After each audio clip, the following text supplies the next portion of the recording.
buscan eliminar consulta pública de nombres y números de cédula del Tribunal Supremo de Elecciones. Recientemente conversábamos en el programa con el abogado Mauricio París sobre protección de datos y cómo hacen o podrían hacer las personas que quieren ser borradas de estas bases de datos.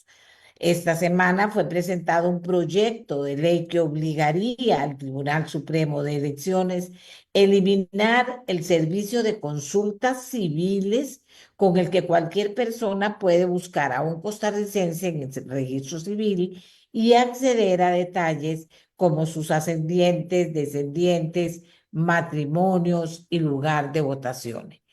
Es todo un tema. Don Gilberto Campos, diputado liberal progresista, bueno, es quien ha presentado, quien tiene en sus manos la tramitología en la Asamblea Legislativa de este tema. Y don Mauricio París es el abogado experto en tecnología y protección de datos. Comenzamos con don Gilberto. ¿Cuál considera la mayor amenaza que representa el acceso irrestricto a los datos personales de los ciudadanos? ¿Cómo se puede balancear la protección de la intimidad de los ciudadanos con la necesidad de mantener la transparencia y accesibilidad a la información pública? Buenos días a los dos. Don Gilberto, empieza usted. Muy buenos días, doña Amelia, y muy buenos días, don Mauricio. Qué gusto saludarlo y a todos los que nos escuchan por los diferentes canales. Eh, Vamos a poner esto primero en perspectiva. Entre julio de 2022 y julio de 2024, tan solo en la provincia de San José, estafadores informáticos sustrajeron más o menos un monto de 7.000 millones de colones de las cuentas de los costarricenses. A octubre de 2023, el OIJ había recibido más de 9.000 denuncias por estafas informáticas que totalizaron hasta el 24 de octubre pérdidas por 1.200 millones de colones. El incremento en los delitos informáticos ha sido sostenido durante varios años.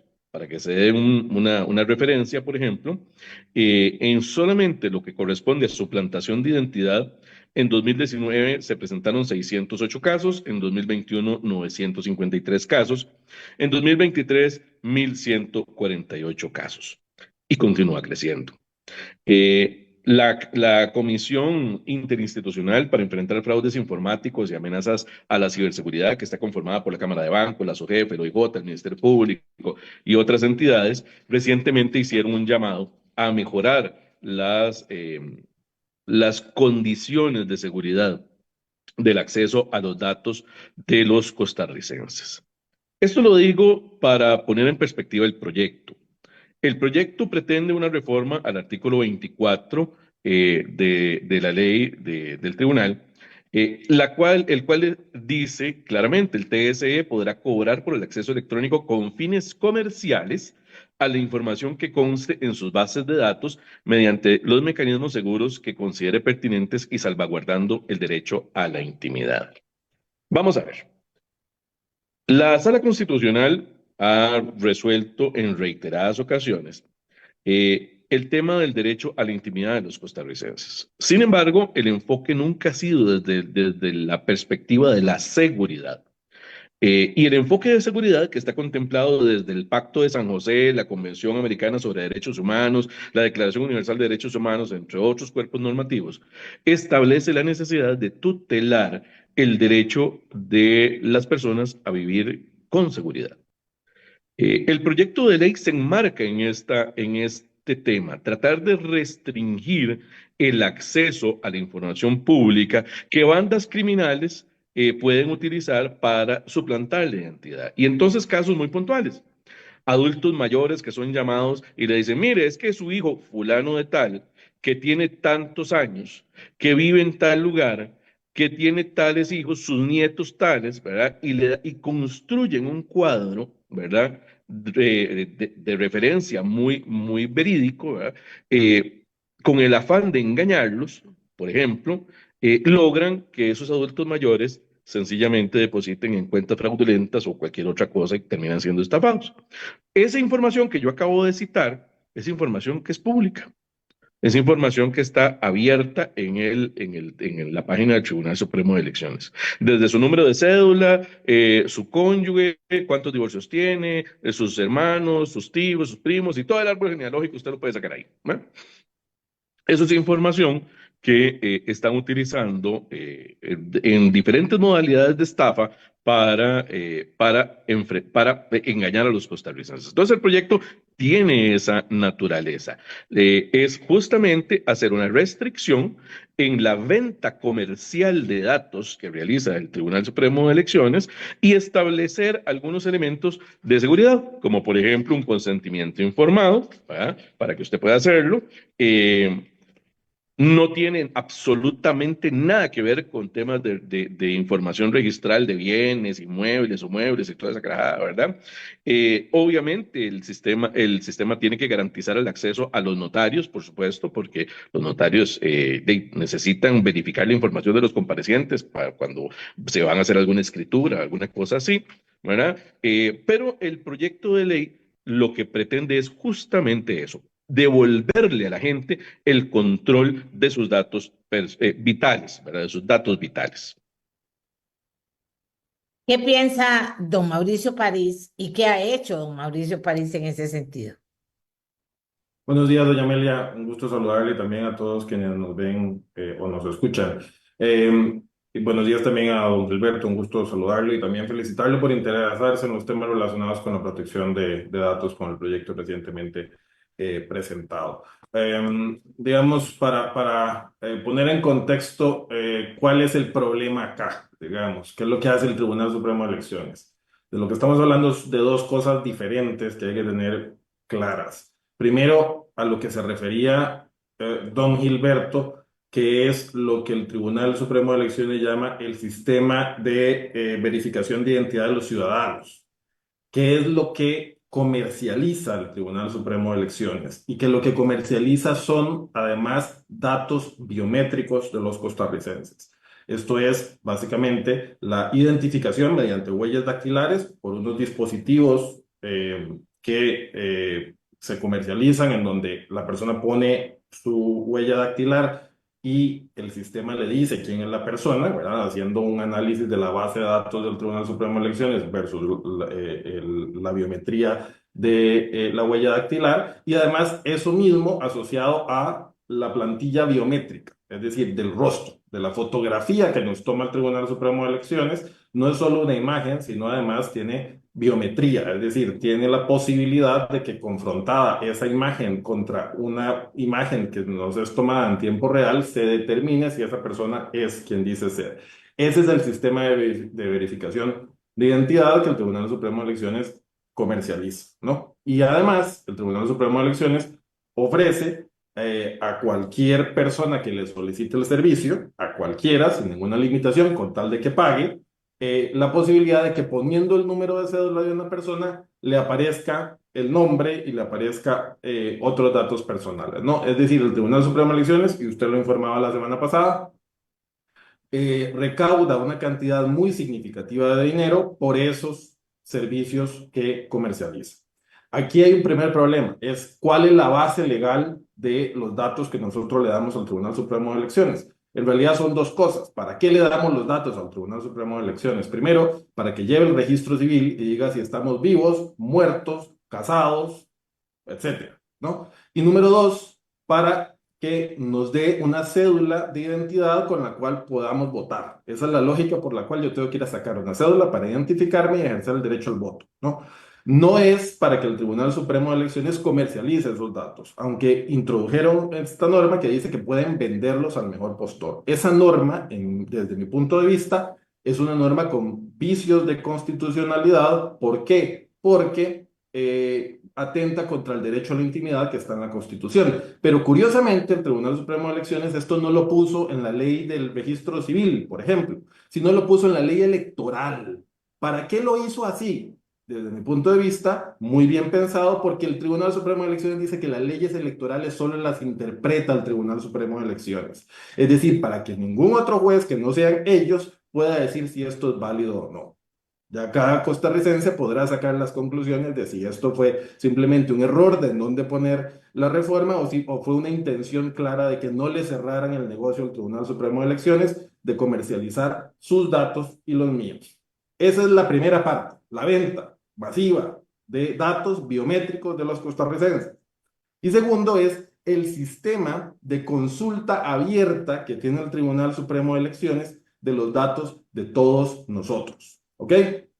Esos datos son datos de acceso irrestricto, es decir, son datos que pueden ser consultados por cualquier persona. Yo no estoy criticando ese hecho, es decir, son datos del registro civil y pueden ser consultados por cualquier persona. Yo lo que critico es el sistema en donde el Tribunal Supremo de Elecciones muestra de manera irrestricta, sin ningún tipo de control y en cualquier parte del mundo, la cantidad de datos de todos los ciudadanos. Es decir, simplemente con el nombre de una persona, porque ni siquiera es que tengo que tener el número de cédula para poder identificar a una persona.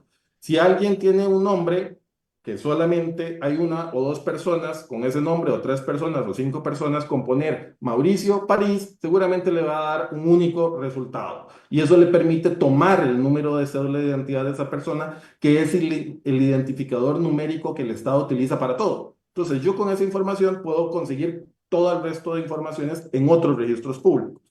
Pero bueno, digamos que con eso yo puedo saber si Mauricio París está vivo o está muerto, o puedo saber si está casado o está divorciado. Pero el tema aquí es cuál es la necesidad de que todos los ciudadanos de manera irrestricta tengan esa información con respecto a los demás costarricenses. Hay ciertas profesiones que tienen una necesidad de acceder a esa información. Lo decía don Gilberto, los notarios requieren saber si una persona está soltera o está casada, o está viva o está muerta, para poder hacer entonces determinadas consultas. Démosle entonces a los notarios con su firma digital que ya tienen que tener para hacer todos los otros trámites que hacen ante el registro público, la posibilidad de tener acceso a ese registro. Pero ¿por qué el resto de los ciudadanos tienen que tener ese acceso? Además, lo que es todavía más preocupante es la posibilidad de acceder a datos relacionados con menores de edad, es decir, de forma irrestricta yo puedo saber cuáles hijos tiene una persona, qué edad tienen, el número de cédula de esos menores, y además, una cuestión muy preocupante, la posibilidad de inferir la identidad o la preferencia sexual de una persona. Cuando, por ejemplo, alguien se casó con una persona del mismo sexo. Eso es un dato sensible, de acuerdo a la Ley de Protección de Datos, pero aquí lo podemos consultar de forma restricta. Algo muy básico. ¿Por qué además alguien sentado en Mozambique o en Chipre o en Japón tiene que tener acceso a verificar esa información? ¿Por qué no se limita simplemente a que la consulta se pueda hacer desde IPs ubicadas en Costa Rica, para poner un filtro para que los 7.000 millones de habitantes del planeta no tengan acceso a nuestra información? Ok, aquí hay gente que dice que de por sí ya está toda la información en las redes sociales y que ahí la pueden conseguir fácilmente. Pero vamos a ver, don Gilberto, también hay otros que argumentan que esto podría limitar el uso de la información para fines legales, comerciales o administrativos legítimos. Ya sobre algo sobre eso dijo don Mauricio. Don Gilberto. Sí, yo debo coincidir absolutamente con lo que don Mauricio está planteando. De hecho, recoge muy bien una de las motivaciones que dieron como resultado la redacción del proyecto, y es justamente proteger a la gente. Lo que usted ponga por pura voluntad en una red social es asunto suyo, pero lo que las instituciones públicas de nuestro país dispongan de manera abierta, ya eso es un asunto de ley, es un asunto regulatorio y ya es un enano de otro cuento, dirían por ahí. Pero el asunto aquí es que el proyecto de ley pretende controlar o ponerle un freno a la disposición de datos vitales de los costarricenses en manos de bandas criminales. Y ese es el enfoque de seguridad que le estamos queriendo dar a este tema. Para darle una idea, en los últimos 4 años las estafas informáticas crecieron más de un 400% en el país. Solamente entre el 2019 y el 2023, el OIJ reporta más de 150% en crecimiento por delitos informáticos. Y un delito informático, don Mauricio no me dejará mentir en este momento, necesita obligatoriamente información suya para poder hacerlo creíble y para poder estafarlo. ¿Y de dónde sale esa información? Desgraciadamente, en algunos casos, ¿verdad? No en todos, pero del artículo 24 de la ley que estamos queriendo modificar. Y es donde dice claramente que el tribunal podrá cobrar el acceso electrónico con fines comerciales. Justamente información del sistema de verificación de identidad de ciudadanos, el BID, ¿verdad? El UID, que es lo que estamos queriendo restringir. Entonces, el proyecto es un proyecto que nace de la necesidad de proteger a la ciudadanía de la disposición abierta y sin ninguna restricción de sus propios datos personales. Y esto es urgente en Costa Rica para tratar de contener la ola de criminalidad que tenemos respecto de la cantidad de estafas que día a día crece en nuestro país. Aquí dice una persona, lo correcto es que quien quiera consultar deba suscribir una cuenta gratuita con el tribunal y que con un email y OTP por teléfono se pueda conocer quién es la persona que consulta. Aquí dice otra persona, se debe reformar ese acceso a consultar esos datos por la libre. Y aquí les pregunto yo, para ir cerrando el tema, porque lo hemos tocado varias veces. En términos de derechos fundamentales, ¿cómo balancear la privacidad de los ciudadanos con la necesidad de transparencia y acceso a la información pública? También, si hay riesgos significativos, cuáles serían esos riesgos específicos, don Mauricio? Y doña Amelia, el tema no es cambiar la condición de dato irrestricto de la información que tiene el Tribunal Supremo de Elecciones. El tema es que no esté abierta la consulta masiva e indiscriminada. Que yo pueda ver mis datos mediante un sistema como el que le ponían a usted en ese mensaje, en donde yo ingreso y puedo ver mi información, pero no puedo ver la información de los demás. Si yo quiero revisar la información de Amelia Rueda, entonces voy al Tribunal Supremo de Elecciones o adquiero una certificación, porque esto tampoco tiene que ver con transparencia o eficiencia del Estado. Si usted hace cualquier trámite ante una institución pública, no es que la institución pública se mete y revisa al Tribunal Supremo de Elecciones. Usted tiene igual que presentar una certificación de esa información. Entonces, no hay nada ahí que sea, digamos, favorable desde el punto de vista de un gobierno electrónico o algo así por el estilo. ¿Cuáles son los riesgos? Básicamente, facilita el robo de la identidad de los fraudes, es decir, si usted tiene esa cantidad de datos, cualquier persona puede suplantar identidades, puede hacer fraudes financieros o puede hacer engaños a terceros. Eso es número uno. Y número dos, también eso pone en riesgo a las poblaciones más vulnerables. Por ejemplo, víctimas de violencia doméstica. Los agresores pueden entonces saber si esa persona se cambió de casa o no porque aparece con un domicilio electoral diferente. Testigos protegidos, denunciantes, funcionarios públicos, jueces, periodistas, fiscales, toda esa información está ahí sujeta y pone en riesgo a las poblaciones vulnerables. Una cosa, doña Amelia, lo que veo siempre cuando hablamos de estos temas es que dicen que el que nada debe, nada teme. Ese es un argumento muy peligroso. Ese acceso irrestricto no solamente afecta a quienes pueden tener algo que ocultar, realmente nos afecta a todos. Es decir, usted no cierra la puerta de su casa cuando sale porque tenga ahí escondida droga o tenga un cadáver escondido. Usted lo cierra porque usted quiere resguardar su privacidad. Entonces, desde luego, vea los números que decía don Gilberto, agarre cualquier periódico. Sí tenemos mucho que temer con el hecho de que esté abierta esa cantidad de información en conexidad con toda la información que el Estado ofrece en otras plataformas y otras instituciones, que es perfecto para que grupos criminales hagan perfiles muy sofisticados y muy elaborados de todos los ciudadanos costarricenses. Y por último, eso solamente existe en Costa Rica, doña Amelia. No hay otros países en donde esa violación a la privacidad esté, sobre todo, tan interiorizada en el ciudadano que dice, es que algo deben de temer los que andan queriendo que esa información no sea pública. Gracias a don Mauricio París, don Gilberto Campos sigue adelante con este proyecto de ley que obligaría al Tribunal Supremo de Elecciones a eliminar el servicio de consultas civiles con el que cualquier persona puede buscar a un costarricense en el registro civil y acceder a detalles como ya lo hemos explicado por aquí.